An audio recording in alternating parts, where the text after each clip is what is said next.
कि जेब खाली हो फिर भी मना करते नहीं देखा, मैंने पापा से अमीर इंसान नहीं देखा। नमस्ते दोस्तों, मेरा नाम है आरजे कार्तिक। माँ की ममता पर, मम्मी के प्यार पर काफी कुछ लिखा गया, लेकिन पापा के बारे में लिखने वाले बड़े कम हैं। फादर का इंपॉर्टेंस क्या है, पापा का महत्व क्या है, उस पर एक छोटी सी कहानी है, बहुत इंटरेस्टिंग कहानी है। एक लड़का जो इंजीनियरिंग की तैयारी कर रहा था, उसे उसके फादर हमेशा कहा करते थे कि बेटा फोकस करो, पढ़ाई करो, इंजीनियरिंग की तैयारी करो, बड़ा इंजीनियर बनो। लेकिन उस लड़के की सिर्फ एक विश थी, उसे बाइक चाहिए थी। वो अक्सर अपने फादर से कहता था, मेरे दोस्तों के पास में गाड़ी है, गाड़ी से कोचिंग आते हैं, मैं पैदल पैदल जाता हूँ, क्या चल रहा है पापा। बहुत बार वो अपने फादर से डिबेट करता था, बहस करता था। एक दिन उसके फादर ने उसको काफी कुछ सुना दिया, डांट दिया कि तुम्हें पता नहीं है कैसे मैं घर चला रहा हूँ, ये वो। लड़के का दिमाग टनक गया। होता है ना आजकल यंगस्टर को बड़ी जल्दी गुस्सा आया, तो उसे लगा कि पापा कुछ तो भी बोलते रहते। उसने डिसाइड कर लिया कि वो आज ही घर छोड़ करके चला जाएगा, इस फैमिली में रहना नहीं, उसको गलत लोगों के साथ में रहने लग गया। पता नहीं क्या उसके दिमाग में चल रहा था। उसके फादर बाहर गए थे मार्केट, मम्मी भी साथ में गई हुई थी। लड़का अकेला था, उसके दिमाग में सब चल रहा था। उसने डिसाइड किया बाहर चलते हैं, छोड़ देते हैं। तभी उसने देखा कि फादर जो थे वो पर्स ले जाना भूल गए थे। उनका जो पर्स था वो टेबल पर रखा था। उसने कहा बस पैसे भी तो चाहिए, लेकर के चलते हैं, बहुत माल छुपा रखा। उसने वो पर्स अपनी जेब में रखा और जल्दबाजी में पापा के जूते पहन लिए और जूते पहन के निकल पड़ा। थोड़ा आगे गया तो समझ में आया कि पापा के जूते पहना है। गुस्से गुस्से में था, वो जूते वहीं खोले, नंगे पैर चलने लगा।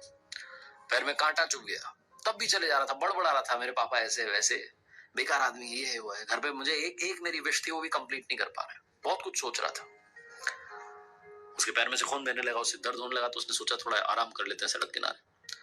थोड़ा सा रुका तो उसे याद आया कि पर्स भी तो लेकर आया है, पर्स में माल होगा, अस्पताल जाकर के चेक करा लेते हैं हॉस्पिटल में, और पैर ठीक कराते हैं, उसके बाद में जो पैसा है इसको उड़ाते हैं। वो ये सब सोच रहा था।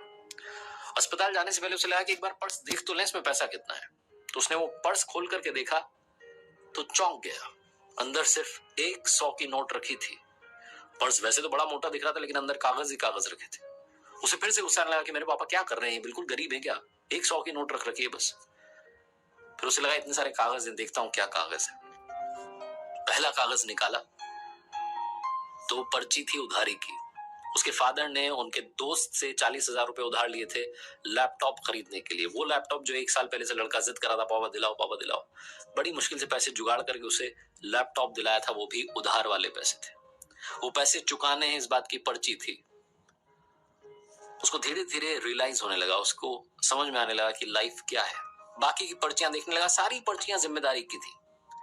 किसी में बिल था, लाइट का बिल था, कोई टेलीफोन का बिल था, ये था वो था, राशन का। वो देखता जा रहा था कितना खर्चा हो रहा है हमारे घर में, और मेरे पिताजी सब संभाल रहे हैं। धीरे धीरे जो उसका गुस्सा था वो शांत होने लग रहा था, और फाइनली उसके हाथ में एक ऐसी पर्ची आई जो उधारी की पर्ची नहीं थी, एक अखबार का छोटा सा विज्ञापन था, जिसमें लिखा था कि पुराना स्कूटर बेच करके नई बाइक ले जाएं। लड़के को समझ में आ गया कि उसके पापा बाहर क्यों गए और आज ये बाइक वाला झगड़ा इतना बढ़ क्यों गया। वो कह रहे थे ना कि मैं कैसे घर चला रहा हूं तुम्हें पता नहीं है। उस लड़के को याद आने लगा कि उसके पिताजी वो जो पुराना स्कूटर है जिससे वो उसे स्कूल छोड़ने के लिए जाते थे, ट्यूशन छोड़ने के लिए जाते थे, जिसके साथ बहुत सारी यादें जुड़ी हैं, वो इकलौता स्कूटर जो घर की सारी जरूरतें पूरी करता है, उसे शायद बेचने के लिए गए ताकि मेरे लिए बाइक खरीद सकें। उसकी आंखों से आंसू बहने लगे। वो दौड़ने लगा वापस अपने घर की तरफ।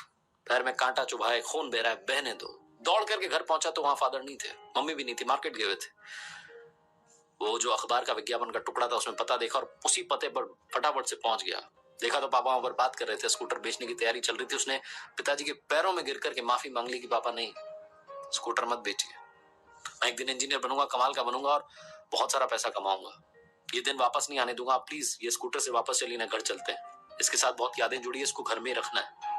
रोने लगा, माफी मांगने लगा कि मुझे सब समझ में आ गया पापा, आज मैं बहुत बड़ा पाप करने निकला था, मैं घर से बाहर भाग रहा था, आपका पर्स भी चुरा लिया था, लेकिन वो पर्स नहीं चुराता तो शायद मुझे आपकी इंपॉर्टेंस पता नहीं चलती। छोटी सी कहानी, लेकिन यही सिखाती है लाइफ में। बस ये याद रखिएगा कि इस दुनिया में सबसे अमीर इंसान कौन है। जेब खाली हो फिर भी मना करते नहीं देखा, मैंने पापा से अमीर इंसान नहीं देखा। हमारे माँ बाप जो होते हैं उनकी आंखों में सिर्फ 2 बार आंसू आते हैं। पहला, लड़की घर छोड़े तब, और दूसरा, लड़का मुंह मोड़े तब। याद रखिए, मेरे साथ